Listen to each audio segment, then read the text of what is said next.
siya sa pelikula, pero sa linggong ito, naging maaksyon ang mga kaganapan sa buhay ng action star at dating senador Ramon Bong Revilla Jr.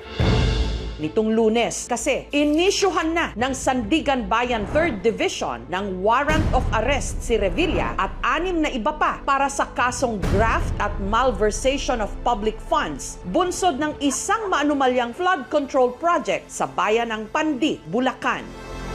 The informations allege that the respondents conspired to facilitate the release of approximately 76 million pesos for the supposed construction of a flood control project in Purok 5, Barangay Bunsuran, Pandi, Bulacan. Ayon sa Ombudsman, pineke ng mga sangkot ang accomplishment report ng proyekto at nag-issue pa sila ng peking billing document. Kumusta? Pasok. Okay. Nitong Lunes, sumuko si Revilla sa mga otoridad. Nakatanggap po kami ng impormasyon na lumabas na yung aming warrant of arrest. Nakakalungkot po, parang wala yatang due process. Pero ganoon pa man, haharapin ko to ng walang takot. Hindi para sa akin sabihin na walang due process kasi dumaga naman po sa preliminary investigation. Naniniwala kami na merong kaso, sinampas sa Sandigan Bayan, sinampa ng Office of the Ombudsman, at kinatigan tayo kaya nag-issue ng warrant of arrest. Nagbayad si Revilla ng 90,000 pesos na piyansa para sa kasong graft. Pero ang kaso niyang malversation of public funds, non-bailable. The respondents will have to be detained pending trial. Ang kasong ito ni Revilla, ang pangatlong kasong may kinalaman sa flood control scandal na umabot sa korte. Nauna na rito ang mga kasong isinampa laban sa kontraktor na si Sara Diskaya at ilang opisyal ng DPWH at si dating Congressman Zaldico. At present, several cases are still ongoing preliminary investigation, while many more remain under active and continuing fact-finding. Matatanda ang unang nadawit ang pangalan ni Revilla sa anomalya sa isang pagdinig Setyembre ng nakaraang taon. Ayon kay dating DPWH District Engineer Henry Alcantara, may nangyaring katiwalian daw sa isa sa mga proyekto ni Revilla. Sinabihan ako ni Yusek Bernardo, Henry, kay Sedbong yan, baka gusto mo tumulong sa kanya. Sinabi ko kay Yusek Bernardo, sige po boss, kaya po imbis na 25, naging 30 ang naging proponent. Doon po sa 3 project na nakalagay po dito. Ang total po ay 300 million po. Yun po ay ayon kay Yusek Bernardo. Never ko pong nakakausap si Senator Bong Revilla. Sa affidavit naman ni DPWH Undersecretary Roberto Bernardo, nakatanggap di umano si Revilla ng kickback mula sa mga flood control project. Taong 2024 daw nang nagtagpo sila ni Revilla para ibigay sa dating senador ang listahan ng mga proyekto na galing kay Alcantara. 25% daw ang commitment para kay Revilla. Engineer Alcantara collected the 25% commitment or about 125 million, which was turned over to me and then delivered to Senator Revilla in his house in Cavite.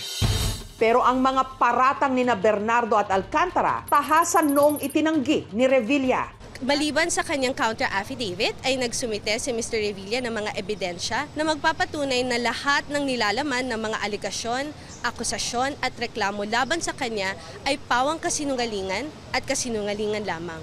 Ang kontratista na tinutukoy ni na Alcantara at Bernardo sa di umano maanumalyang proyekto ni Revilla, ang Sims Construction at ang proyekto nakatalaga raw sa Purok 5 sa Bunsuran, Pandi, Bulacan. Nagsiyasat ang aming team. Nadiskubre naming meron pang 3 mga barangay sa Pandi na ang pangalan, Bunsuran. At lahat ng mga ito may Purok 5. Pero sa 3 ito, iisa lang ang may flood control project, ang Barangay Bunsuran 2. Kuya, alam niyo po ba kung saan yung sinasabing flood control project dito sa Purok 5? Opo, yun. Pero ang nakapagtataka, 2 magkaibang flood control projects ang itinuturo ng mga residente. Ang una, gawa ng Top Notch Catalyst Builders Incorporated na may inilaang 74.1 million pesos na pondo. At ayon sa inilabas na Cabral Files, pampito ito sa top contractors ng DPWH na pinondohan daw ng UA o ng Unprogrammed Appropriations. Ang pangalawang proyekto, gawa naman ng Kaana Construction Corporation na may budget na mahigit 74.1 million pesos din. Ayon pa sa mga residente, nagdududa na raw sila sa proyektong ito. Ang unang proyekto kasi na gawa ng Top Notch Catalyst Builders Incorporated, kahit completed na ang nakalagay na status, hindi pa rin daw tapos. Pero parang may mga naiwan po silang bakal. Ayan po. Yun dyan, nakabaon lang, ang pantay lang siguro yan dyan eh. Natabunan na lang, masakit para sa amin, unang-una. Pira natin yun. Tapos ganun lang nangyari, iba lang nakinabang, hindi lahat. Habang ang isang proyekto naman na gawa ng Kaana Construction Corporation, mali raw ang detalye sa nakapaskil na karatula ng DPWH. Tama po ba na Purok 1 and 2 po ito? Ay, hindi po. Kasi ito po ay Purok 5. Ito mga nagdaang pagbaha, hindi siya umapaw dyan. Kaya lang, nagtataka yung mga taga dito, bakit daw may naiwang bukas? Siyempre, lulusot yung tubig dyan, papunta dito. Hindi rin daw nila alam ang tinutukoy na proyekto ni Revilla na gawa ng Sims Construction. Alam nyo na ghost Oo. project. Paulit-ulit ng balita na wala na. Ang pinanghihinayangan lang ng mga residente kung totoo man daw na may flood control project sa kanilang lugar na pinaglaanan ng halos 100 million pesos, malaking tulong sana ito laban sa problema nila sa baha. Gaya ng bahay ni Sharon. Grabe bahay ko, nasa loob ng bahay ko yung baha. Ang hirap din kasi ganito na nga, life materials tapos bahain pa. Kung meron mang kasalanan, managot, dapat makulong yung mga kurakot na yan eh. Nakakainis, nakakaiyak, nakakagalit. Ganito rin ang hinaing ng magsasakang si Jojo. Maayos pa raw ngayon ang pananim nila, pero ang ikinakatakot niya, pag nagsimula na raw ang tag-ulan, literal na wala silang kakaining bigas. Hihina ang ani pagka tinatamaan ng bagyo ng baha. Siyempre nakaka-disappoint din. Mas maganda sana kung ituloy nila. Kung ibinigay sa kanila ng project para yung sa mamamayan. Para mabigyang linaw ang dalawang proyekto sa Barangay Bunsuran 2, Assuming na tama yung hawak nating drawing, it's exactly the same doon sa isang proyekto. And again, kung magkaiba silang proyekto, hindi dapat sila parehas. I found out 6 from the 10 sheets are exactly the same doon sa 6 na sheets ng isang project. I-capacitate natin yung mga technical people natin eh. Kaya walang checker among the stakeholders, baka walang capacity yung mga technical people like engineers, no, to peer review the drawings. natapos ang paghahanap ng aming team pero hindi pa rin matukoy ang kinaroroonan ng flood control project na gawa ng SIMS sa Barangay Bunsuran na nagkakahalaga naman ng 92.8 million pesos. Pati ang engineering office ng Pandip, Bulacan, wala rin daw mahanap na impormasyon tungkol sa proyekto. Gayong nabigyan ito ng notice to proceed ni Alcantara sa Makatwid. Isa nga itong ghost project. Kaugnay naman ang problemang ito, naging diskusyon din sa Senado ang mga mali-maling coordinates ng DPWH. Sa 337 na mga proyektong ininspeksyon, 291 ang off o wala raw sa tamang lokasyon. Kasi pag pinuntahan yung grid coordinates na mali, wala makikitang project, ire-report na ghost. Yun po ang nangyari dito sa initial field validation natin. Dahil wala sila pong nakita, dahil mali po yung coordinates, nireport po nila as non-existent. Ayon naman sa Department of Justice, 14 na mga proyekto ang kumpirmadong ghost projects. Kabilang na ang sa SIMS Construction na pagmamay-ari ni Sally Santos na isa na ngayong state witness. Alam niyo bang na yung lisensya ay gagamitin para sa proyektong hindi naman talagang gagawin? Yung po kasi lisensya ko po, sa pilitan na po nilang iniram po sa akin.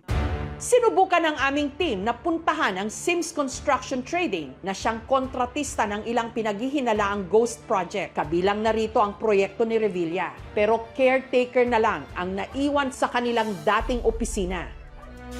Sinubukan din naming kuhanan ng pahayag ang Kaana Construction Corporation. To the best of my recollection, nobody had called our attention that the site of our project was outside the declared purok in our billboards.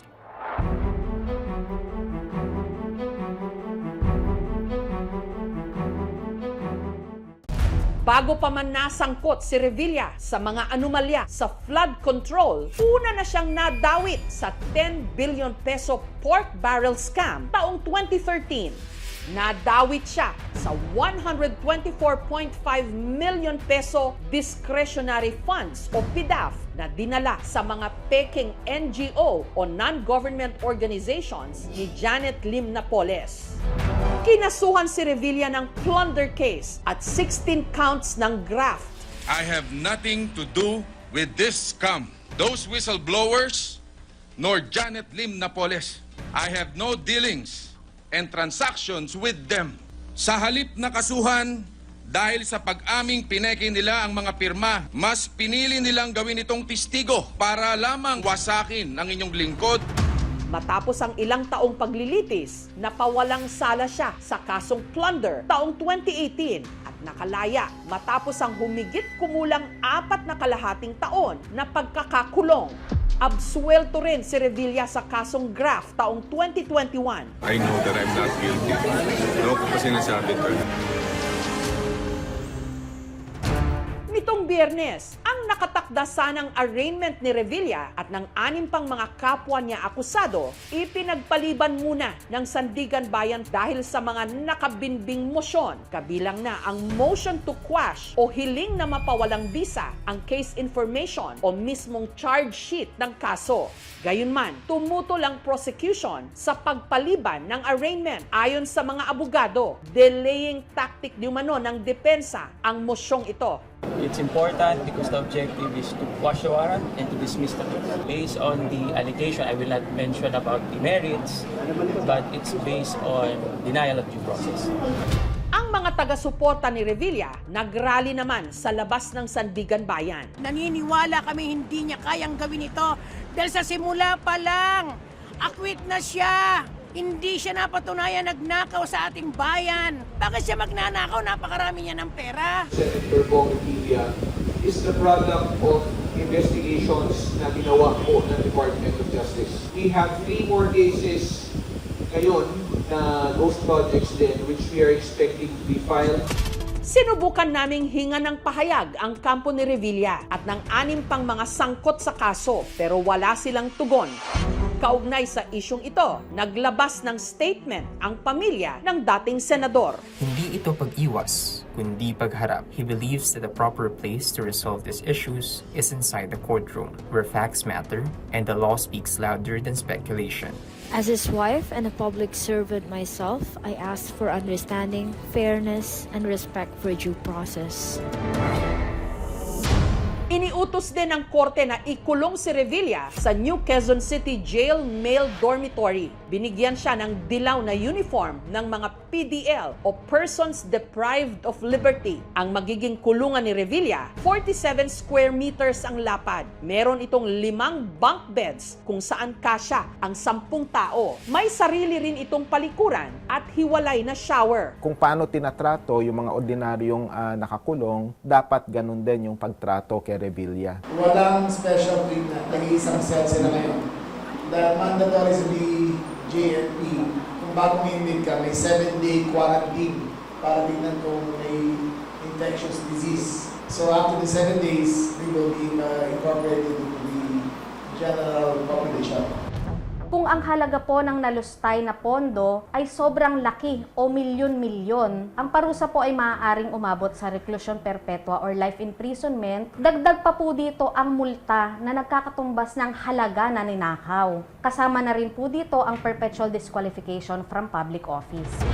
Ayon naman sa Malacanang, kahit pa naging kaalyado nito si Revilla, wala raw itong exemption. Dahil ang Pangulo, sinabi ng makailang beses, uulit-ulitin ko po, walang sinasanto. Kaalyado, kamag-anak, kaibigan, kung kinakailangan maimbestigahan, imbestigahan. Samantala, sa linggong ito, ipinag-utos ng Senate Blue Ribbon Committee ang paglabas ng show cause order laban kay dating party list representative o Congressman Zaldico at sa nagpakilalang whistleblower na si Orly Guteza. Kasabay nito, mariin din na itinanggi ni dating DPWH Secretary Manuel Bunoan ang mga akusasyon laban sa kanya. When I learned about the report that there were actually about 421 potential ghost projects, it's already a mind-boggling information to me. I have never ever anything about this kind of ghost projects. Upang mapalalim daw ang pagsisiyasat, naglabas si Senator Ping Lacson ng subpoena duces tecum kay DPWH Secretary Vince Dizon. Layunin nito na makuha ang mga critical na dokumento, kabilang ang mga naiwang file ng yumaong Undersecretary Maria Catalina Cathy Cabral na pinaniniwala ang magbibigay linaw sa isyong kinasasangkutan ng DPWH. Lumutang din sa hearing ang mga ulat tungkol sa posibleng ugnayan ni dating House Speaker Martin Romualdez sa ilang government contractors na pinag-usapan din nitong Martes sa inilabas na minority report ni na Senator Rodante Marcoleta at Amy Marcos. Makikita ang infographics ng di umano kaugnayan ni Romualdez sa mag-asawang Vizcaya, kay Zaldico at kay Orly Guteza, pati na kay Henry Alcantara, Roberto Bernardo at Bryce Hernandez. 2 buwan nang nakaraan, ICI at DOJ, sabi kasuhan na si Martin at si Saldi. Ang Saldi ko kinasuhan, pero si Speaker Martin Romualdez wala pa rin. Ang kinasuhan sa rekomendasyon ng ICI at DOJ ay si dating Senador Bong Revilla na naservan na ng warrant of arrest, si Senator Joel, si Senator Jinggoy. Si Romualdez din, di umano, ang nakabili ng bahay sa Forbes Park na nagkakahalaga ng 1 billion pesos. Lumutang din ang pangalan ni Jose Raulito Paras na di umano fraternity brother ni Romualdez, pati na ang kumpanyang Golden Pheasant Holdings Corporation. Iimbitahan din daw si Romualdez na dumalo sa hearing, pero hindi raw siya pwedeng puwersahin dahil merong tinatawag na interparliamentary courtesy sa pagitan ng Kongreso at ng Senado. We will invite him through Speaker Boji D, but we'll give him the opportunity to respond.